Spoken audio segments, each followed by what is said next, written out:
చెప్పుకోవచ్చు. So next క్వశ్చన్కి వెళ్దాం. నెక్స్ట్ క్వశ్చన్లో మీ ఎమ్మెల్యే పనితీరు ఎలా ఉంది? ఆది శ్రీనివాస్ అనే వ్యక్తి చాలా సార్లు పోటీ చేసి ఈసారైనా గెలిపియాలి అనే సానుభూతితో అంటే ప్లస్ అయింది అనేది చాలా మంది అనలిస్ట్ కావచ్చు, సర్వేలు చేసినప్పుడు కావచ్చు అభిప్రాయం ఉంది. జనాల్లో ఉన్నటువంటి అభిప్రాయాన్ని వ్యక్తం చేశారు. సో ఈసారి 2 ఏళ్ల తర్వాత ఎమ్మెల్యేగా చూసిన ఆదివాసి శ్రీనివాస్ని విప్గా కూడా ఉన్నారు, ప్రభుత్వం విప్గా కూడా ఉన్నారు.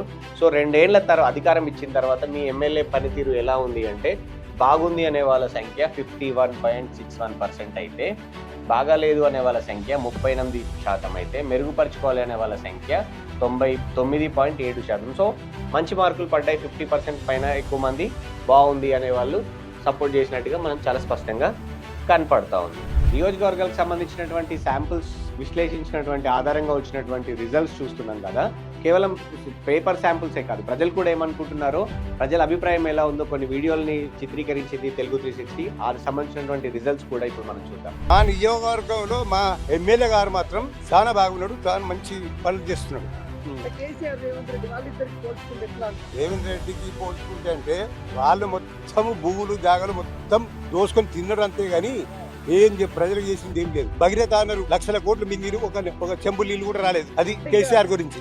ఆది శ్రీనివాస్ గారు మీకు అందుబాటులో ఉంటారా? తను ఇప్పుడు ఎమ్మెల్యేగా గెలిచారు, గతంలో గెలిచేది ఉండి ఇప్పుడు గెలిచారు, ఎట్లా జరుగుతుంది? మంచి పనులు చేస్తాడు ఆది శ్రీనివాస్. ఫ్రీ బస్ కానీ ఇట్లా బాగుంది.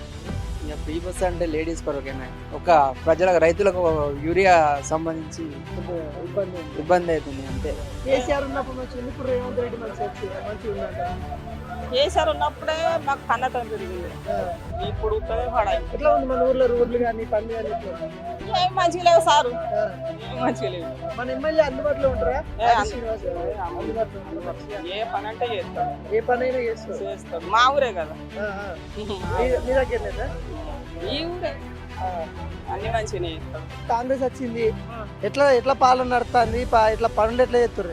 కాంగ్రెస్ ఇట్లా ఉన్నది సార్. ఇక కానీ ఇప్పుడు వచ్చినాక రైతులకు అంతా అది చెప్తారు, ఇబ్బంది పత్రాల కొరిస్తాని వర్షాలు లేక చాలా ఇబ్బందులు పడుతున్నారు రైతులు. అప్పుడు ఏంటంటే ఏదో రేవంత్ రెడ్డి మాటలు విన్నారు, మా మాటలు మా ఓట్లు వేసారు. నీళ్ళేవు మనలేవయ్యా, గినిగానం కాలువలు ఉన్నాయి, ఒక్కసారి అని ఇస్తలేరు మాకు నీళ్లు. ఎప్పుడు రాలే, ఒక కేసీఆర్ ఉన్నప్పుడు వచ్చినాయి, ఇప్పుడు వస్తలేవు. ఏ ఆడోళ్ళు ఏందో, ఆడోళ్ళు ఒక్కటే మొగోళ్ళకేమో టికెట్, ఆడోళ్ళకేమో టికెట్ లేదంటే మొత్తం ఆడరాజ్యం మీద ఆడోళ్ళమే పోవుడు బస్సులల్లా. మొగోళ్ళు లేరు, ఇక 5 3 మొగోళ్ళు, ఇక వాళ్ళు బండ్ల విన్నచ్చుడా, ఇక ఆడోళ్ళమే పోవుడు.